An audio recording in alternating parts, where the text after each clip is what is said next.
ನಮಸ್ಕಾರ ಸ್ನೇಹಿತರೆ, ಬೇಗ ನ್ಯೂಸ್ ಕನ್ನಡ ಚಾನಲ್ಗೆ ಸ್ವಾಗತ. ನಾನು ಇವತ್ತು ಕನ್ನಮಂಗಲ ಗ್ರಾಮದ ಸೋಮೇಶ್ವರ ಸ್ವಾಮಿ ದೇವಸ್ಥಾನದಲ್ಲಿದೆ.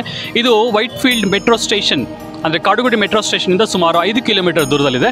ಬನ್ನಿ ಈ ಒಂದು ದೇವಸ್ಥಾನದ ವಿಚಾರವಾಗಿ ಮತ್ತಷ್ಟು ವಿಚಾರಗಳನ್ನ ತಿಳ್ಕೊಳ್ಳೋಣ. ಸ್ನೇಹಿತರೆ, ನೋಡ್ಬೋದು ನೀವು ಮುಂಬಾಗಿಲಲ್ಲಿ ಅಂದರೆ ಹೆಬ್ಬಾಗಿಲಲ್ಲಿ ಒಂದು ದೊಡ್ಡ ಗೋಪುರ ಇದೆ.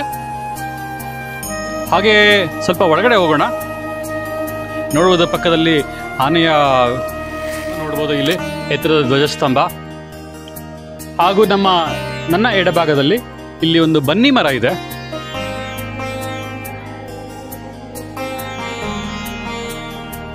ಹಾಗೆ ಬಲಭಾಗಕ್ಕೆ ಬಂದರೆ ಬಿಲ್ವಪತ್ರೆಯ ಮರ ಇದೆ. ಶಿವನಿಗೆ ಪ್ರಿಯವಾದಂತಹ ಬಿಲ್ವಪತ್ರೆಯ ಮರ ಹಾಗೂ ಬನ್ನಿ ಮರ ಇಲ್ಲಿ ಇದೆ. ಹಾಗೂ ನನ್ನ ಎಡಭಾಗದಲ್ಲಿ ನವಗ್ರಹ ಸ್ವಾಮಿ ಸನ್ನಿಧಿ ಇದೆ. 350 ವರ್ಷಗಳಷ್ಟು ಹಳೆಯದಂತಹ ದೇವಸ್ಥಾನ ಇದು. ಸೋಮೇಶ್ವರ ಸ್ವಾಮಿ ದೇವಸ್ಥಾನ ಕನ್ನಮಂಗಲ ಗ್ರಾಮದಲ್ಲಿ ಇದೆ. ಇದು ಬಸವ ಮೂರ್ತಿ. ಸೋಮೇಶ್ವರ ಸ್ವಾಮಿ ದೇವಸ್ಥಾನದ ಎದುರುಗಡೆ ಬಸವ ಮೂರ್ತಿ ಇದೆ. ಬನ್ನಿ ಒಳಗಡೆ ಒಂದು ಸ್ವಲ್ಪ ದರ್ಶನ ಮಾಡ್ಕೊಂಡು ಬರೋಣ. ದ್ವಾರವನ್ನು ಪ್ರವೇಶ ಮಾಡಿದ್ದೀವಿ. ದೇವಸ್ಥಾನದ ಎಡಭಾಗದಲ್ಲಿ ನೋಡ್ತಾ ಇರ್ಬೋದು ವಿನಾಯಕ ದೇವಸ್ಥಾನ ಇದೆ, ಗಣೇಶ ದೇವಸ್ಥಾನ ಇದೆ. ಸಂಜೆ ಪೂಜೆ ಆಗಿದೆ.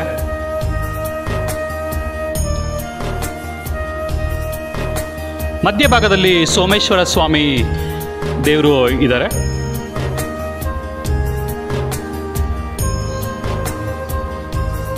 ಹಾಗೆ ಮುಂದೆ ಬಸವ ಮೂರ್ತಿ ಕೂಡ ಇದೆ ಇಲ್ಲಿ.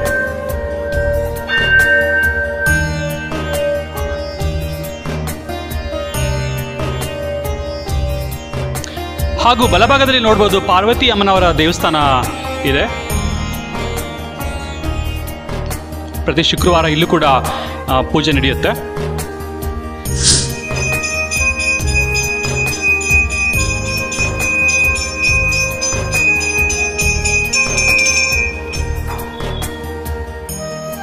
ಬಹಳಷ್ಟು ಸಂಖ್ಯೆಯಲ್ಲಿ ಭಕ್ತಾದಿಗಳು ಆಗಮಿಸ್ತಾರೆ ಸೋಮವಾರ.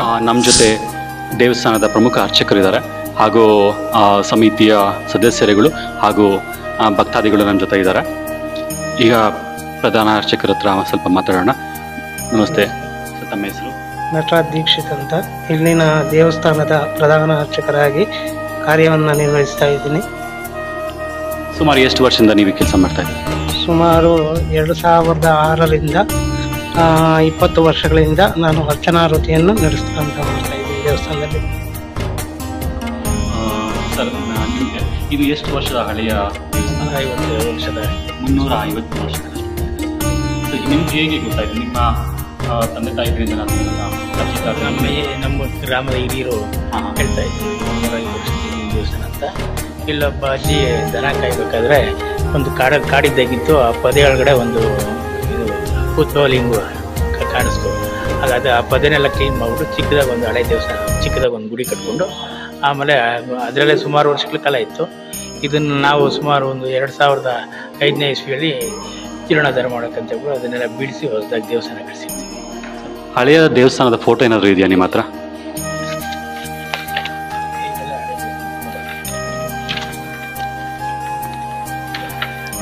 ಸೊ ಇದೆಲ್ಲ ಹಳೆಯ ದೇವಸ್ಥಾನ ಇದೆ.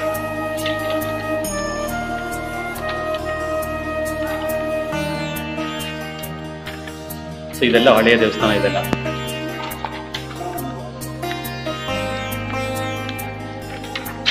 ಸೊ ಇದನ್ನೆಲ್ಲ ನೀವು ಮತ್ತೆ ಯಾವಾಗ ಜೀರ್ಣೋದ್ಧಾರ ಕಾರ್ಯಗಳನ್ನು ಮಾಡ್ತೀವಿ?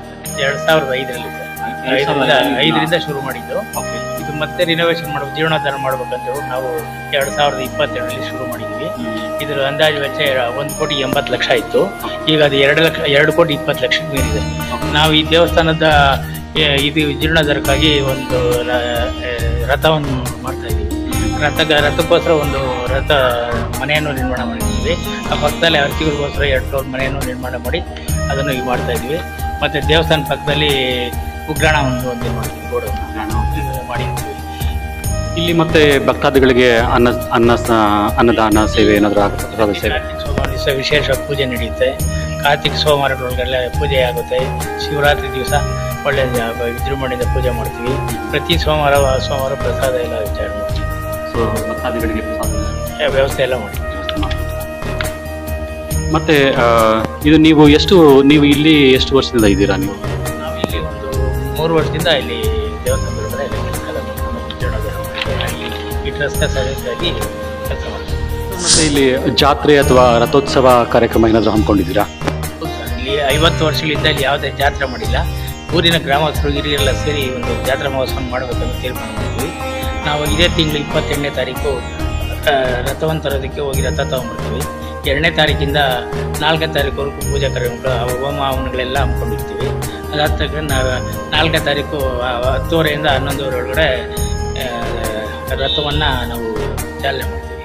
ಅದಕ್ಕೆಲ್ಲ ಈ ವೀರೇಂದ್ರ ಹೆಗ್ಗಡೆಯವರು, ನಿರ್ಮಲಾನಂದ ಸ್ವಾಮೀಜಿಗಳು ಎಲ್ಲ ಗಣ್ಯರು ಸ್ವಾಮೀಜಿಗಳು ರಥಕ್ಕೆ ದೇವಸ್ಥಾನ ಜೀರ್ಣೋದ್ಧಾರಕ್ಕೋಸ್ಕರ 1,80,00,000 ಹಮ್ಮಿಕೊಂಡಿದ್ವಿ. ಈಗ ಅದು ಸಾಕಾಗ್ತಾ ಇಲ್ಲ, 2,20,00,000 ಮೇಲೆ ಆಗ್ತಾ ಇದೆ. ಅದರಿಂದ ಭಕ್ತಾದಿಗಳೆಲ್ಲ ದೇಣಿಗೆ ಕೊಟ್ಟರೆ ನಮ್ಮ ದೇವಸ್ಥಾನಕ್ಕೆ ಒಳ್ಳೇದಾಗುತ್ತೆ ಅಂತ ನಾವು ಎಲ್ಲರೂ ದೇಣಿಗೆ ಅವರು ಕೂಡ ದೇವರ ಪಾತ್ರರಾಗಬೇಕು ಪ್ರಾರ್ಥನೆ ಮಾಡ್ತೀವಿ. ಏನೇನು ಕಾರ್ಯಕ್ರಮ ಇದೆ ಜಾತ್ರೆಯಲ್ಲಿ? ಭಾನುವಾರ ದಿವಸ ರಥೋತ್ಸವ ಮುಗಿದ್ಮೇಲೆ ಸೋಮವಾರ ಎಲ್ಲ ಈ ಭಾನುವಾರ ಯಾವ ದಿವಸ?